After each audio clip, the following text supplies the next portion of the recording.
Ladies and gentlemen, good morning. Welcome to the UBS second quarter 2026 results. The conference must not be recorded for publication or broadcast. You can register for questions at any time by pressing star and one on your telephone. Should you need operator assistance, please press star and zero. At this time, it's my pleasure to hand over to Sarah Mackey, UBS Investor Relations. Please go ahead, madam. Good morning and welcome, everyone. Before we start, I would like to draw your attention to our cautionary statement slide at the back of today's results presentation. Please also refer to the risk factors included in our annual report, together with additional disclosures in our SEC filings.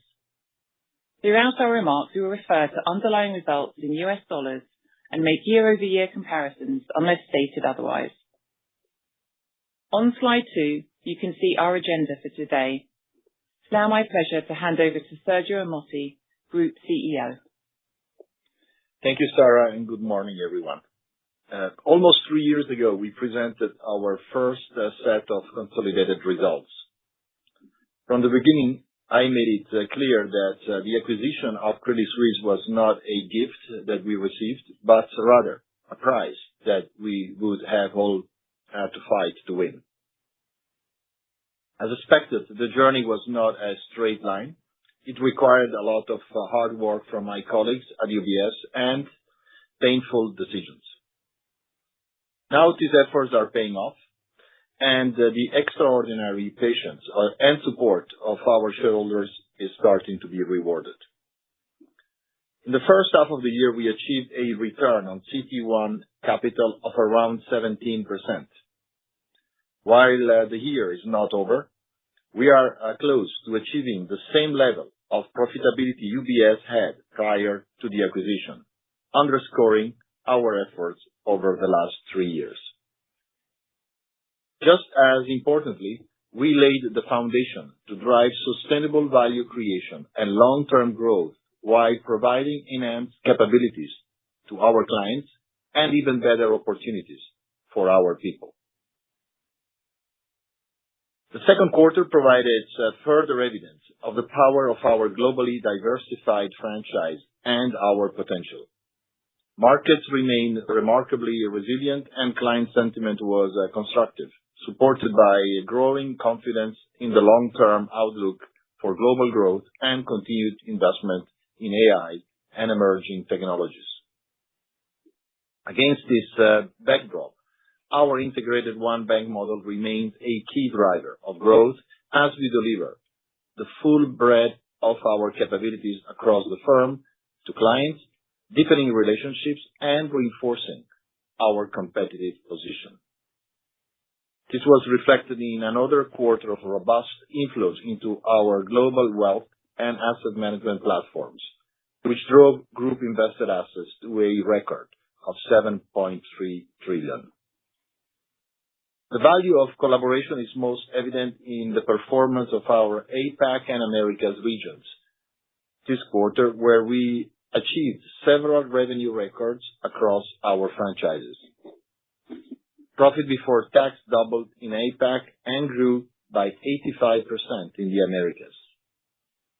In Switzerland, we granted or renewed around 40 billion Swiss francs of loans to businesses and households, and we saw broad-based growth across all our businesses booked in Switzerland, and for the first full quarter in which we were operating on UBS platforms. The investment bank delivered another quarter of exceptional returns while maintaining risk and capital discipline, a reflection of our strengthened competitive position and the enhanced scale of our platform. We are also close to substantially completing the integration by the end of the year as planned. With all clients migrated and the wind down of non-core and legacy nearing completion, more than 90% of legacy business applications are no longer in use. This enables us to accelerate decommissioning and further simplify our operations. As we realize cost synergies, we continue to strategically invest to drive long-term growth by expanding our technological capabilities, including AI, digital assets, and infrastructure. We are empowering our colleagues with the tools and skills needed to accelerate adoption and deliver greater value for clients and help improve productivity in the coming years. Our performance to date has resulted in healthy capital generation. This has further fortified our balance sheet for all seasons and allows us to continue to deploy resources towards profitable growth opportunities to support clients and deliver on our capital return ambitions.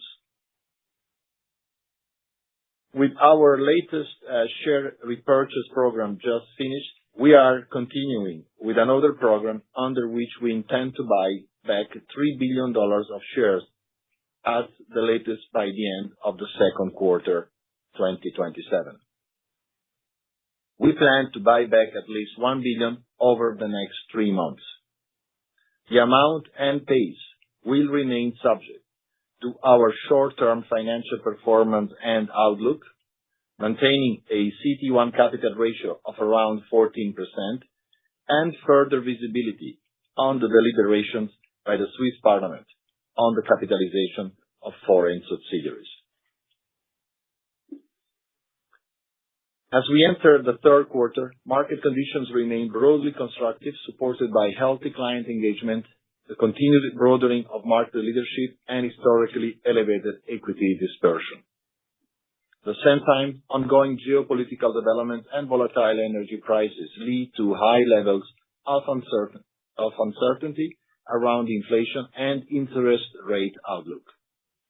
This could contribute to changes in macroeconomic conditions, periods of elevated volatility, and more measured investor sentiment.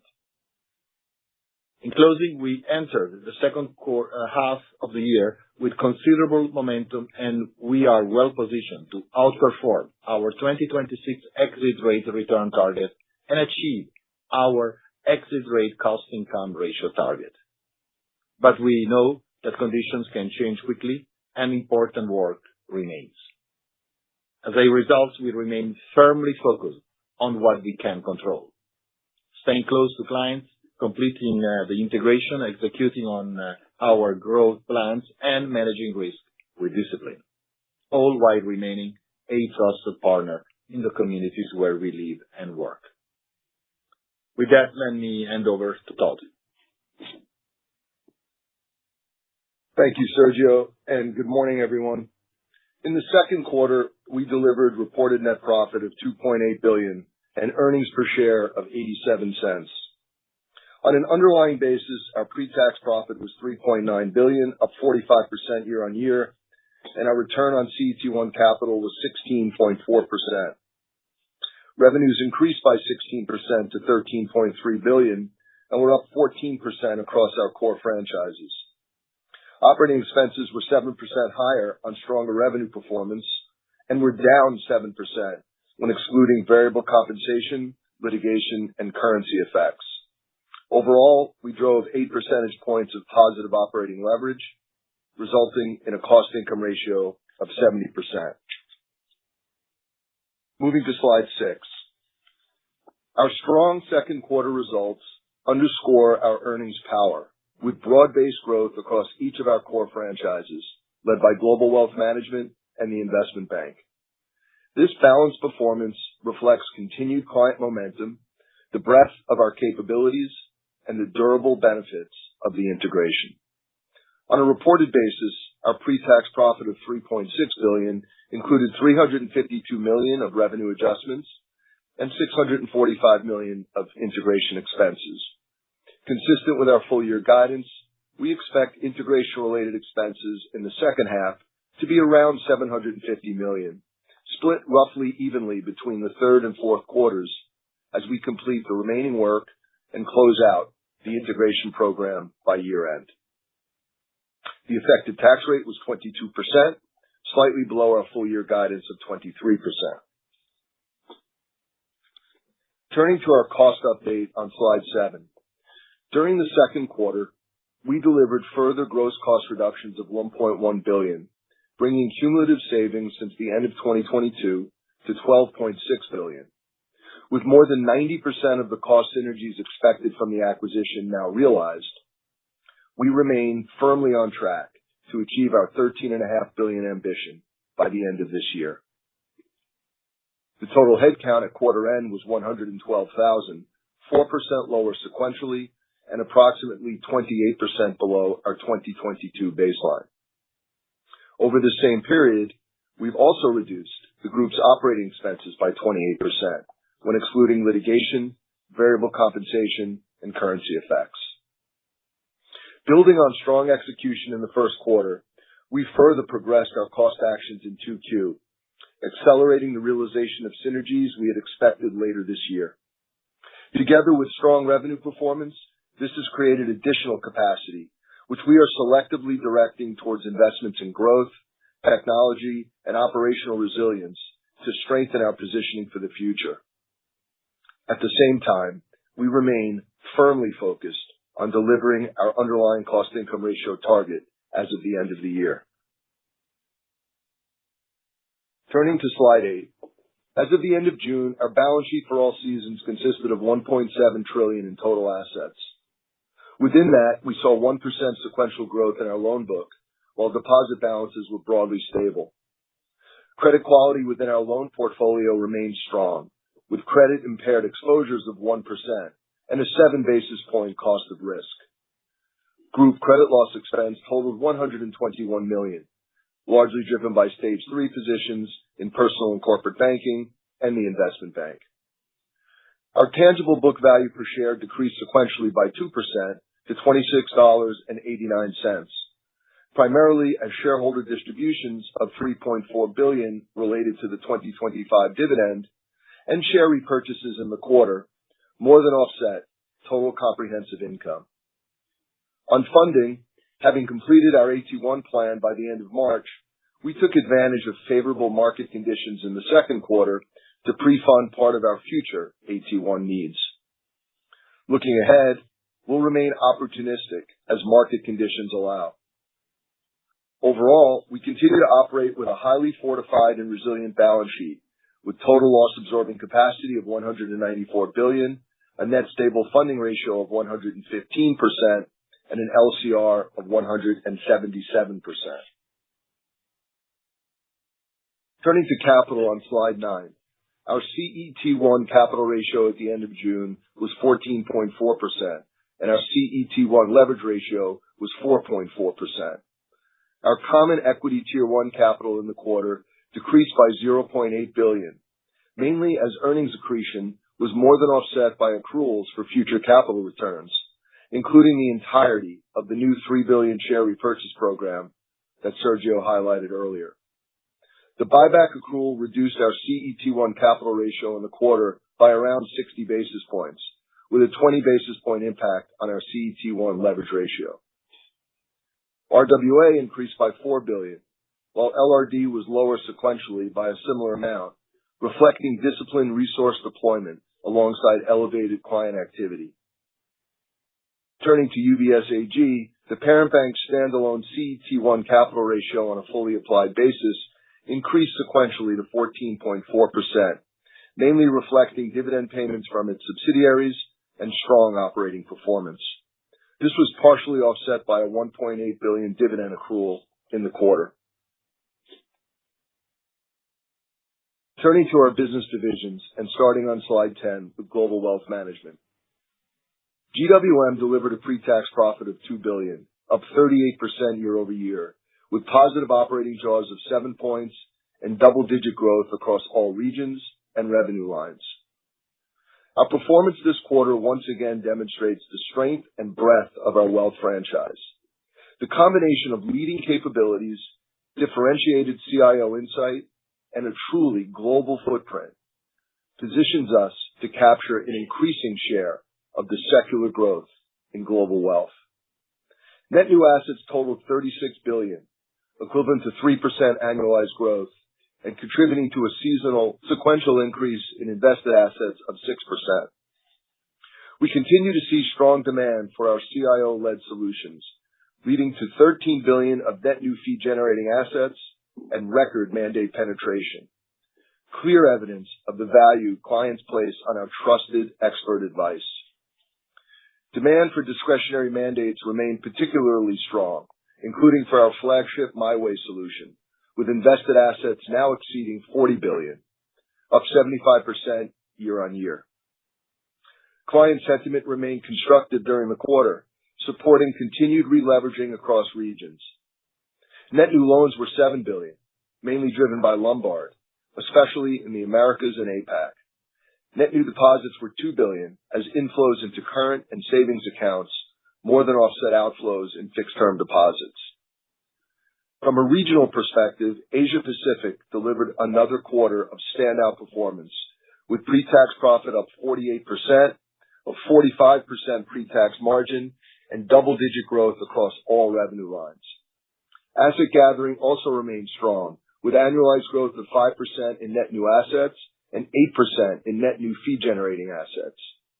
Mandate penetration increased by 5 percentage points year-on-year to a record level, underscoring how the APAC Wealth team is broadening client relationships and adding another dimension to its growth through more recurring and diversified revenue streams. In the Americas, disciplined execution of our strategic priorities continues to drive stronger momentum and profitability. Pre-tax profits grew 47%, with a pre-tax margin of 16%, supported by record quarterly revenues. Net new loans were $3 billion, reflecting continued traction from our enhanced banking capabilities. Strong same-store performance drove positive net new assets of $1 billion, despite around $10 billion of seasonal tax-related outflows. EMEA delivered another strong quarter, with pre-tax profit increasing 28% and the pre-tax margin reaching 38%, alongside $12 billion of net new assets.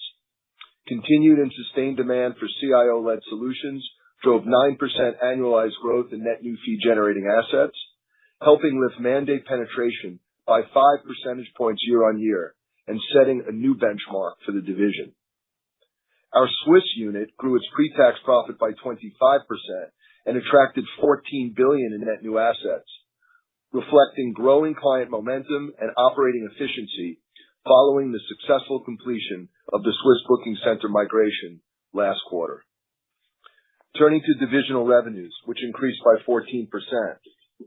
Recurring net fee income grew by 11% to $3.7 billion, supported by positive market performance and around $70 billion of net new fee-generating assets over the past 12 months. Transaction-based income rose 23% to $1.5 billion, marking the 12th consecutive quarter of double-digit year-on-year growth. APAC and the Americas each grew transaction fees by around 30%, fueled by strong client activity in structured products and cash equities. This reflects the power of our integrated client-centric approach, bringing together GWM and the IB to deliver differentiated solutions at scale. Net interest income of $1.8 billion rose by 12% year-over-year and 1% sequentially, with the quarter-on-quarter rise largely driven by higher loan volumes. For 3Q, we expect GWM NII to increase modestly, supported by further lending expansion and higher deposit margins. We now expect full year 2026 GWM net interest income to grow by around 10% versus 2025, with strong loan growth, higher U.S. dollar rates than previously assumed, and an improved deposit mix, more than offsetting margin compression in lower rate currencies. Operating expenses in GWM rose by 6%. When excluding variable compensation, litigation, and currency effects, cost declined by 1%. Turning to Personal and Corporate Banking on slide 11. P&C delivered a pre-tax profit of 676 million Swiss francs, up 21%, with positive operating leverage of 7 percentage points. With the final stages of client account migration successfully completed, our Swiss business entered the second quarter fully focused on growth. Strong momentum in both attracting new clients and deepening existing relationships drove positive net new clients, balance sheet expansion across both loans and deposits, and 10% annualized net new investment product growth for the first half. These higher volumes and client activity levels contributed to a 3% increase in total revenues.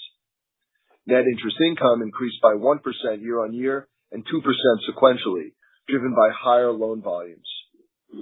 We expect continuing lending momentum to support flat to slightly higher P&C NII in the third quarter. Non-interest revenue increased by 4%, led by personal banking, where custody and mandate fees benefited from positive markets and strong net new investment product flows. In corporate and institutional clients, lower activity in structured and syndicated finance largely reflected deal timing, slipping into later periods, while trade and export finance remained strong, particularly among clients in the energy sector. Other revenues this quarter included valuation gains on investments. Credit loss expense was 61 million Swiss francs, driven by stage 3 positions. Given ongoing macroeconomic uncertainty, we continue to expect credit losses in the second half to average around 75 million Swiss francs per quarter. Reflecting the first half outcome, we now expect P&C's full year CLE to come in below our previous estimate of around 300 million Swiss francs. Operating expenses declined by 4%, driven by continued synergy realization and disciplined cost management. Turning to asset management on slide 12, pre-tax profit grew by 9% to 237 million, with assets under management surpassing 2.2 trillion. Revenues declined by 2%, mainly reflecting the absence of fee contributions from O'Connor following its sale at the end of last year. Excluding business exit effects, revenues increased by 5%, as fees from higher average invested assets were partly offset by margin pressure and an adverse year-on-year swing in net valuation effects. Net new money was 6 billion, driven by SMAs, ETFs, and unified global alternatives.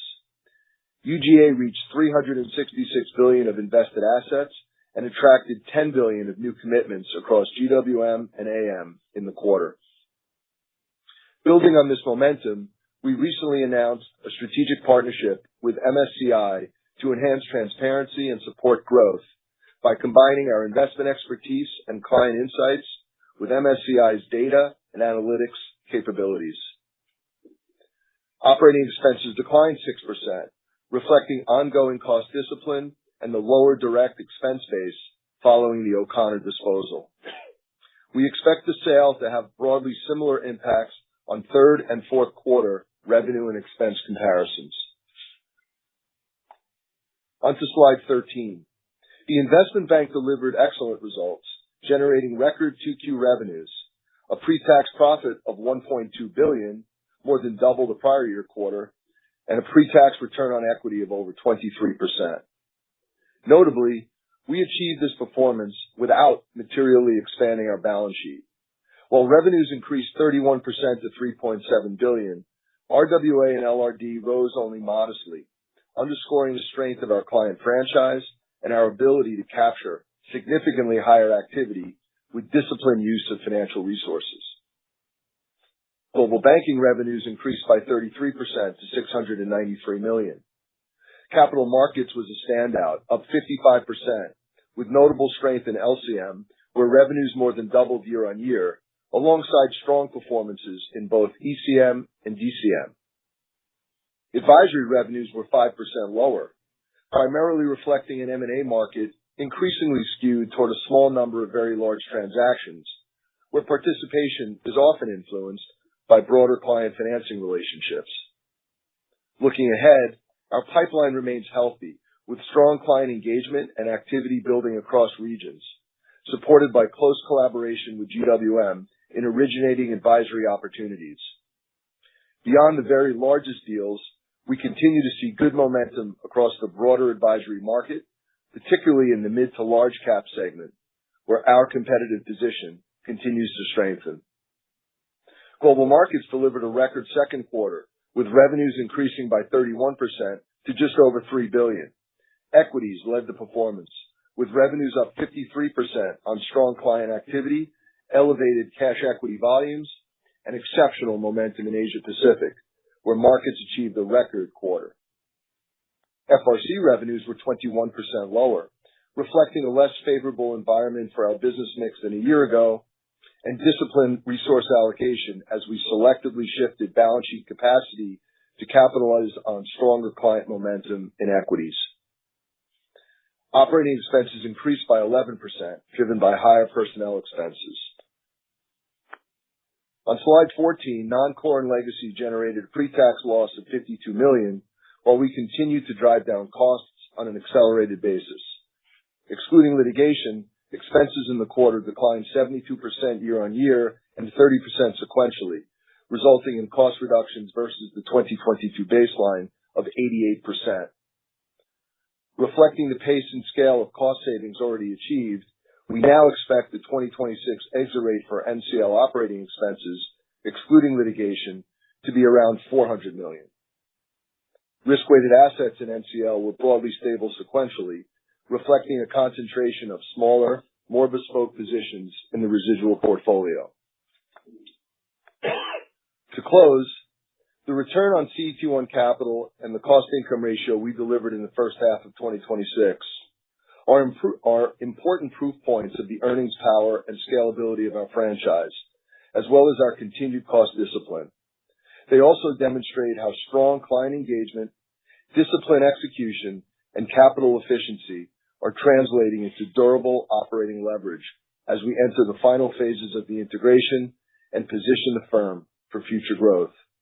With both metrics already ahead or within striking distance of our 2026 exit rate targets, we are increasingly confident in our ability to meet and potentially exceed our financial ambitions.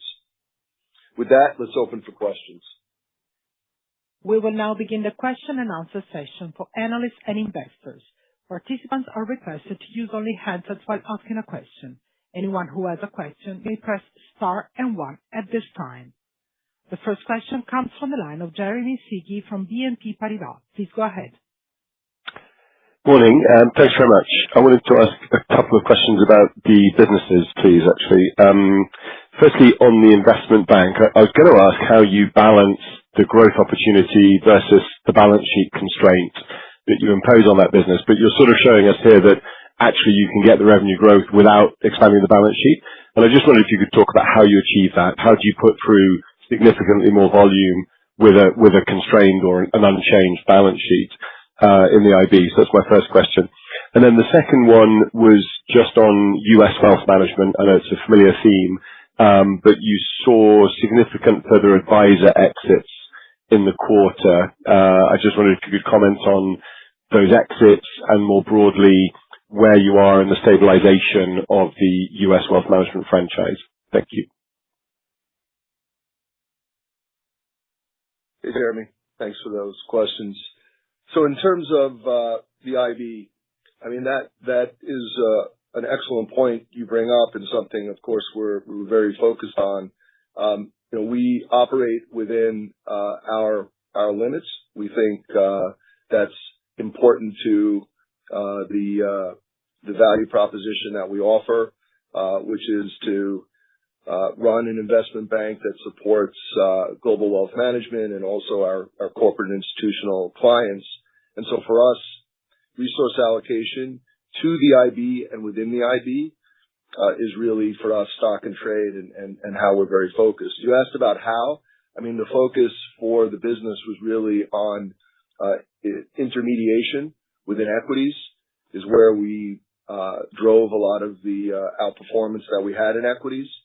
And so that was certainly a focus.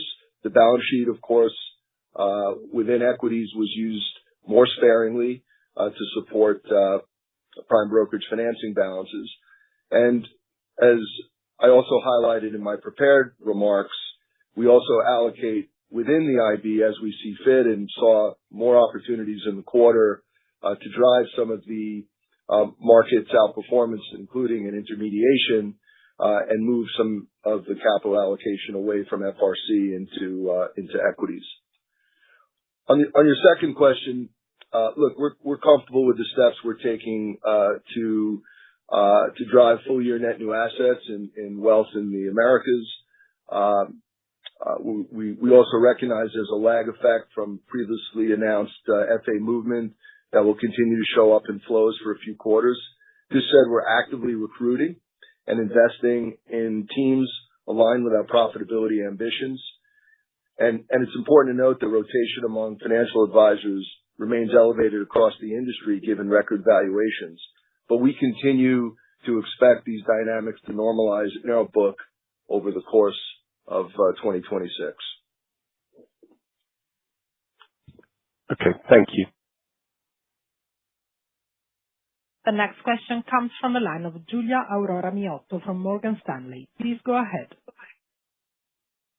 Hi, good morning. Thank you for taking my questions. My first one is on the buyback, the 3 billion.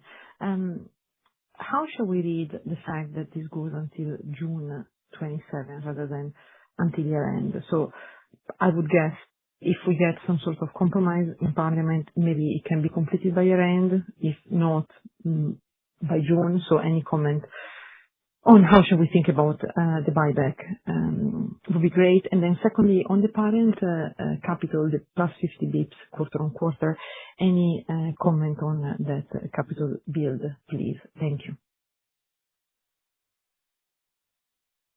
Yeah, hey, Julia, thanks for the questions.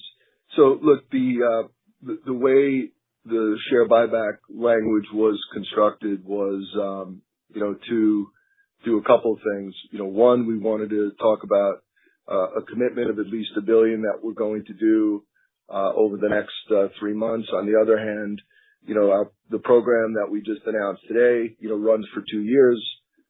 We gave an outlook that we would expect to be done latest by 2Q 27. That's going to depend and be determined by, in terms of the timing / pace, but also the amount, by the things that we've always said. Our performance supported by markets, our capital ratio of around 14%, but also the deliberations that are ongoing in the Parliament around the Swiss capital issue. So we size that timing, and ultimately, as these developments offer more visibility, then we can update on any changes in our expectations. But that's the way we signposted the timeline on this new program. In terms of the parent bank and the sequential build in capital, I think it's owing to a couple of things. The first, of course, is the strong operating performance of the group, which manifests as well in the parent bank, among others. Also the strong operating performance in its subsidiaries, allowing for stronger levels of upstreaming to the parent bank, just even ordinary dividends that we saw, for example, by the Americas in the second quarter, and also by the Swiss subsidiary. So holding revenues were also strong on top of the operating revenues. The other point, though, that counterbalances that is that we're pacing the level of dividend accrual that we're upstreaming to the group. So if you look at our first half performance in the parent bank, we've generated around 5 billion of profit, and we've accrued about 3.5 billion of dividends. So at this point, that's reflective of our managing the parent banks on a consolidated basis, tier 1 leverage ratio prudently. So the combination of stronger performance in some and the way we're thinking about upstreaming to manage the tier 1 leverage ratio at the parent bank on a consolidated basis contributes to the sequential growth in the parent bank standalone capital ratio. Thanks. The next question comes from the line of Kian Abouhossein from JP Morgan. Please go ahead. Yes, good morning. Thanks for taking my questions. First question is, and both are related to Asia Wealth. First question is related to ODI rules in China, which kicked in July the 1st. Just trying to understand if it had an impact on your business and how you think about ODI impact generally on your wealth business in Hong Kong in particular? And then second question is related to Hong Kong again, where we see material growth in the affluent and also in the high net worth segment, where you are maybe not present, especially clearly not in the affluent. Just trying to understand if you have any ambitions to expand in that area, considering the structural growth we're seeing in affluent high net worth Hong Kong. Thank you. Thanks a lot, Kian, for those questions. So first on ODI, it's still early, but based on what we're seeing today and the conversations we had, we don't view the evolving framework as a material constraint on the opportunity that we have, nor is it having any certainly immediate impact on flows. We see those developments primarily as more of an evolution in transparency and reporting requirements, in particular a consolidation of existing requirements with more focus on enforcement and specifically on offshore online brokers targeting mainland investors. So we don't see that as a real catalyst for change and affecting client demand for international diversification, and it's certainly not hitting through in our numbers. And I would just add that given our cross-border framework and our strong compliance mindset and disciplined source of wealth standards, we also believe that we're very well positioned to navigate that evolving environment. In terms of you asked about Asia flows and affluent ambition. Let me make a couple of points. So first, we're very pleased with the position of our Asia franchise. In addition to first half NNA and an FGA annualized growth of 7% and 10% respectively, we're continuing to deliver very strong profitability and profitability growth. And we're also growing clients and client assets, as well as broadening the regional contributions to client asset and profitability growth. And also, as I mentioned in my prepared comments, we're broadening client relationships and we're adding another dimension to our growth through more recurring diversified revenue streams. This quarter, as I mentioned, setting a record for mandate penetration in that part of the division. And second, Kian, we're not standing still. We're investing selectively in areas such as high net worth advisor capacity, particularly through digital and platform scalability, to broaden our growth opportunities. So, we believe that the team is doing the right things to continue to grow fast, and we don't see it as a trade-off between growth and profitability. We believe we can capture both. In terms of the wealth spectrum, that is also quite a focus for the team to continue to invest, as I mentioned, in high net worth and to drive that. At the moment, the mass affluent is less a focus, but we believe as we build out our digital capabilities, that this is something that we can see, moving into the various aspects of the wealth spectrum, including potentially the upper part of affluent. That's interesting. May I just ask you one more? As we talked about mandate penetration, you mentioned that. Where are we on mandate penetration in GWM? We haven't had an update for a while. Well, overall, so we're now at sort of an all-time high across all of the sectors. APAC has come a very long way. If you look at the time series in terms of mandate penetration, and has doubled it over the last 2 or 3 years in terms of that. So it really is broadening out not only the types of solutions it's bringing to clients, transaction based, but also mandates, but as well across the region. So there's more geographic diversity within APAC as well. So we're broadening that out. We're broadening out the revenue drivers, and so all that speaks to quite a bullish view on its growth prospects. Thank you. The next question comes from the line of Stefan Stalmann from Autonomous Research. Please go ahead. Good morning. Thank you very much for taking my questions. I wanted to start with your very strong performance in equities trading. It's not quite as good as the U.S. banks, but it's better than your European peers that have reported so far, and you've probably done quite a bit of benchmarking work around us. Maybe you can add a bit of color of where you think you've done better or worse than others, maybe where business mix or geographic differences play a role in explaining the relative performance versus peers. And the second question is about GWM, where you mention a 8 billion negative impact on invested assets from exiting certain markets or exiting certain services. Could you maybe explain what that relates to? Thank you very much. Yeah. Hi, Stefan. So the latter one was just an exit in one part of our business, a small part, relatively small part, and so it impacted on AUM, but because of the exit, didn't impact on flows in the quarter.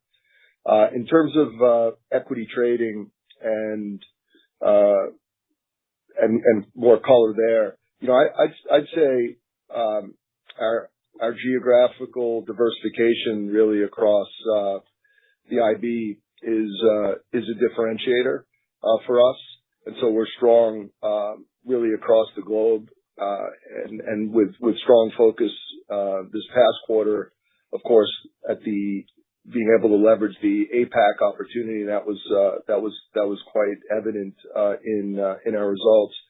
But I think it is the geographic diversity that is a differentiator, I would say, and our ability, as I also mentioned, to stay close to clients, the relationships that we have developed, and our ability to generate revenue growth without extending the balance sheet materially, really has been a differentiator for equities trading.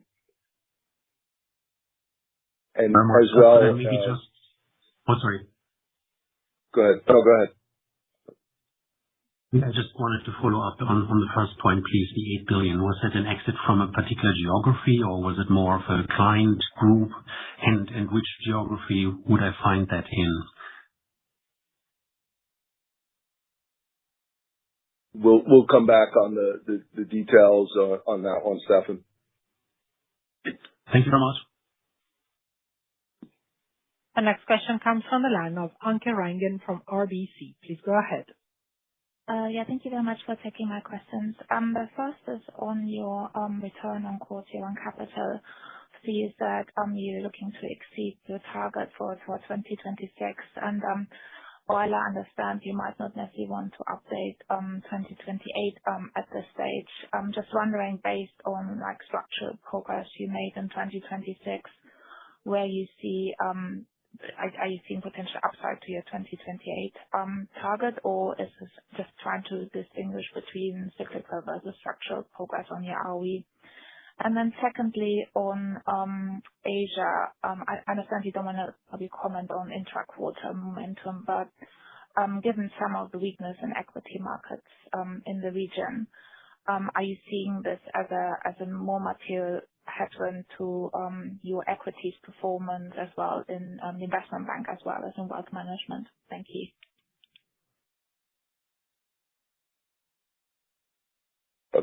Thanks, Anke. So, on the returns, look, we're obviously quite pleased with our performance and the momentum we're seeing across the business.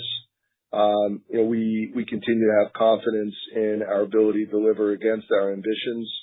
With the first half performance that we've delivered, as we've mentioned, we're well positioned to achieve our targets with scope to outperform. Beyond that, specifically in terms of anything regarding 2028, we'll update you as part of our fourth quarter strategic update early next year. On your question around Asia, Look, I mean, the performance, not sure I fully took the question, but the performance I commented in response to Kian's question about the positioning of the Asia wealth business. I think as well, the IB in Asia performed quite strong. And as Sergio mentioned in his comments, Asia was a standout regional performance. So we see very strong continuing momentum in APAC, and we're quite encouraged about the momentum we're seeing in the outlook. I would just add maybe one other point to the prior question from Stefan. Just in one other differentiator across the equities is prime brokerage for us, and the financing revenues that we've generated. Even though we've been very disciplined from a resource allocation perspective, I think the prime brokerage has been one area that is also differentiating us from certain of our peers.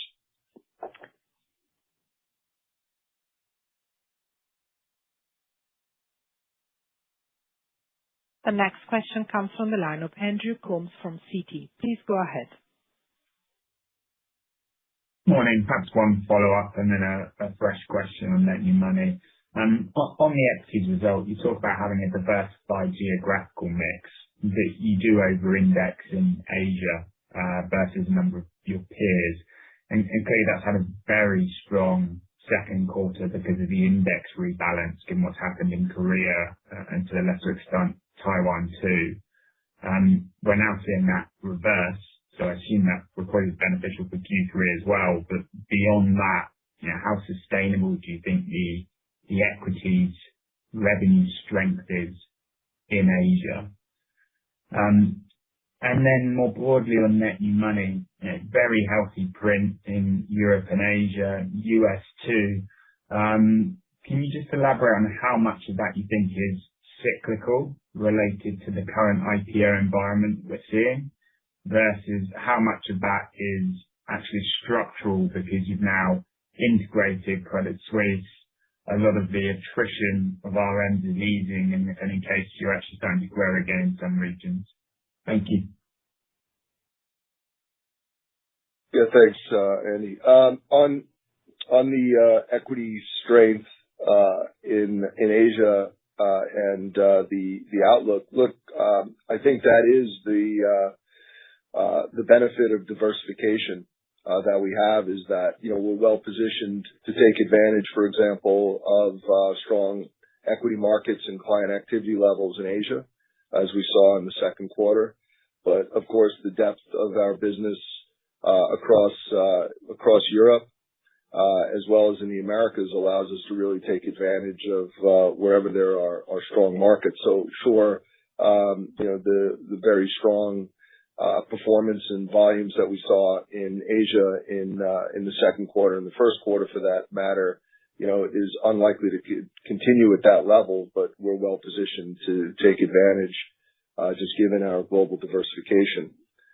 In terms of the wealth management question around whether it's cyclical or structural, I would say that of course, while supportive markets have contributed, an increasing share of the performance that we have reflects non-market factors, and this is giving me confidence around the durability and structural strength of our profitable growth trajectory through the cycle in GWM. And the proof points, and I've mentioned this a couple of times, are our record mandate penetration, but also sustained transaction-based revenue, outperformance, lending momentum, and also deeper client engagement through the integrated delivery of more and more one UBS capabilities. So, on that, the structural versus cyclical question, I do think we're seeing, and that is our strategy, is to push, more and more into structural, so that the performance that we see is more durable.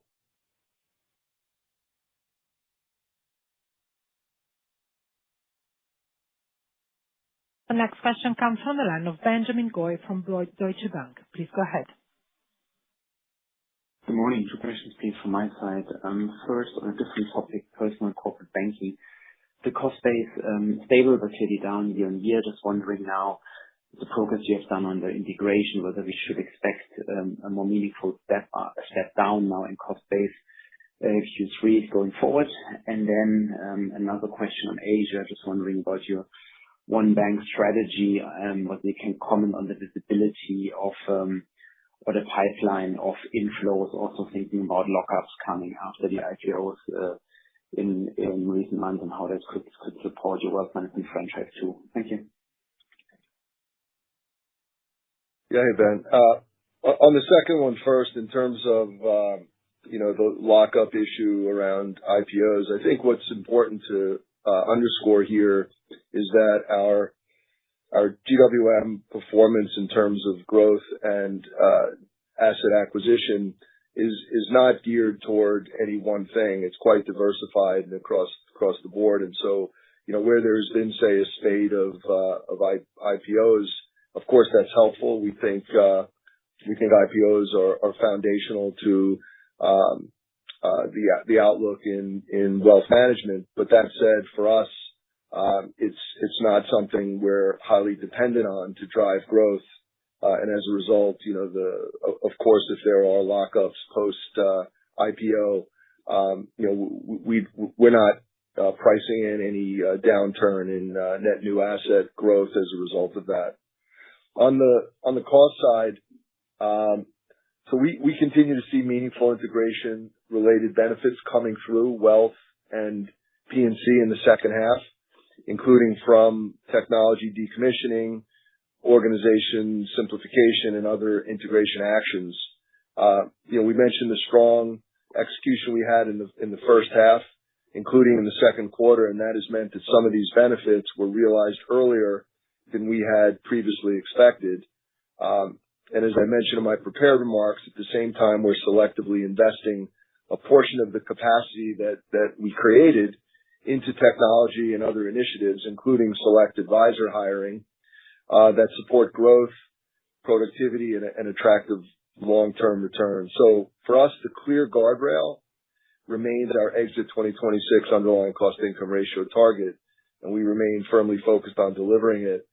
But as we finish out the integration, we should still expect to see further benefits on our OpEx line. Very clear. Thank you. The next question comes from the line of Amit Goel from Mediobanca. Please go ahead. Hi, thank you. I've got some follow-up questions just on the US wealth business.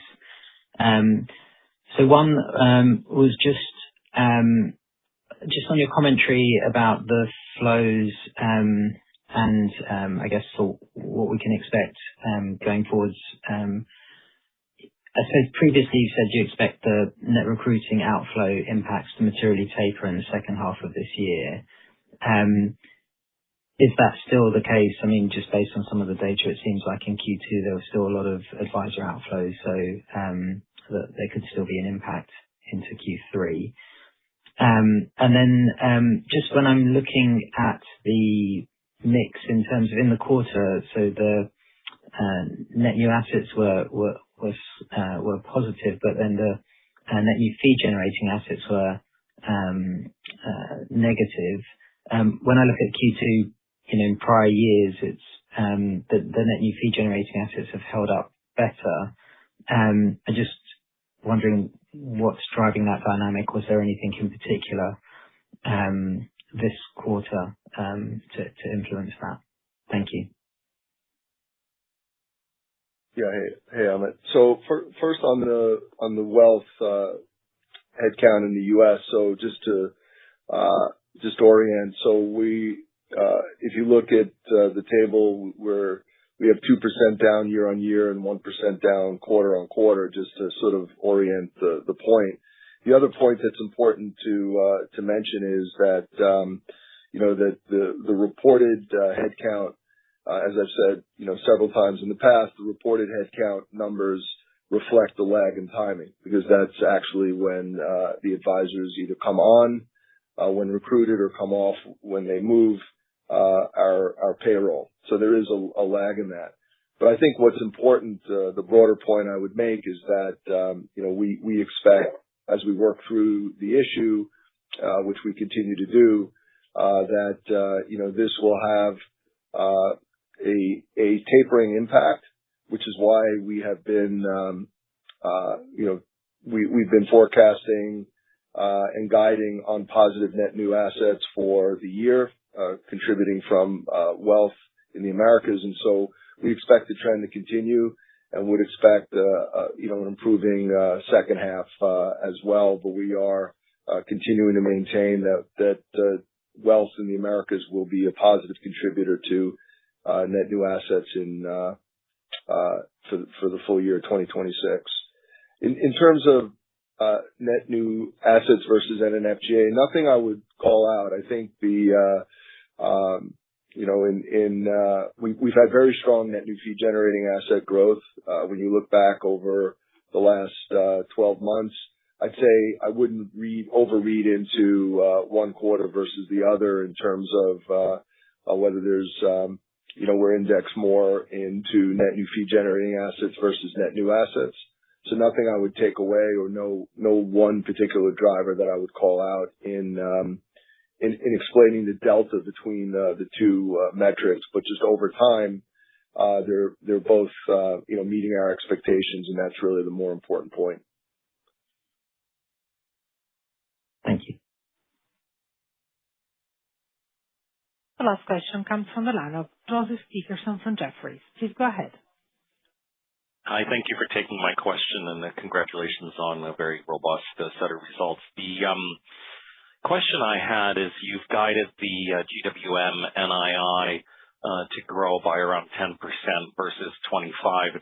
It's interesting because this number is quite some ways ahead of where the market expectations are.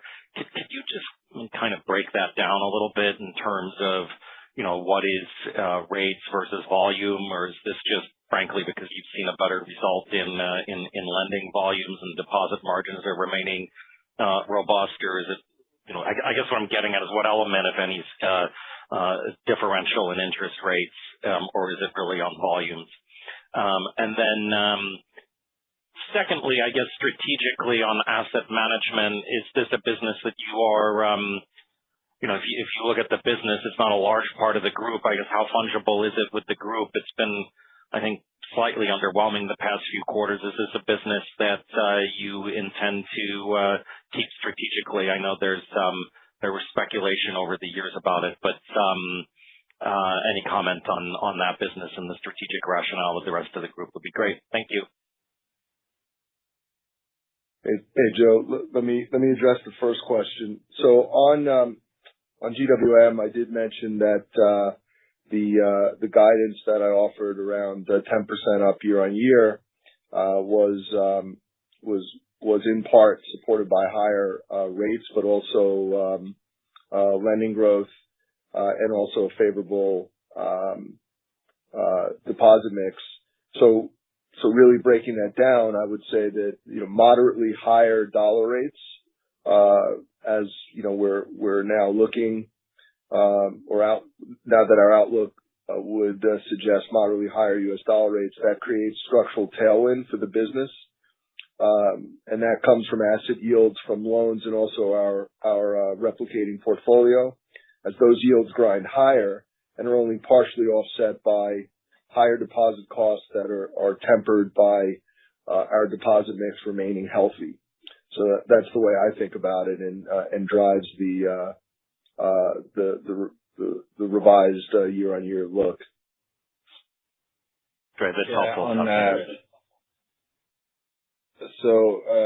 On asset management, I would say that first of all, I think from a strategic standpoint of view, it fits very well the thematic of us being an asset gathering center organization. But also, if I look at what we do within asset management, first of all, I'd like to highlight that the good momentum in reshaping and restructuring the business, basically disposing activities that were quite dilutive to our cost income ratio, and really getting it focused with a good progress towards achieving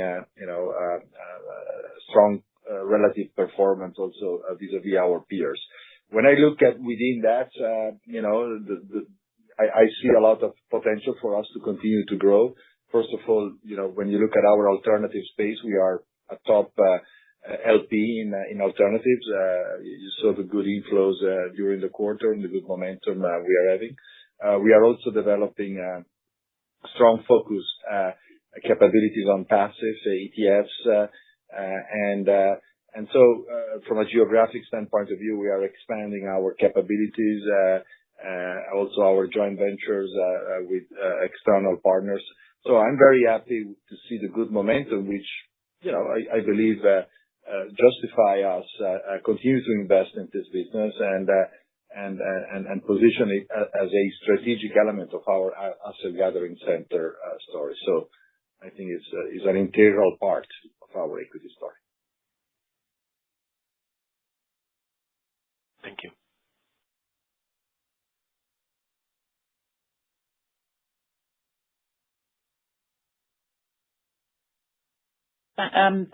We have no further questions, so we'd like to close the call and thank everyone for dialing in and asking their questions today. And we look forward to updating you with our third quarter results and wishing everyone a good summer holiday. Thank you.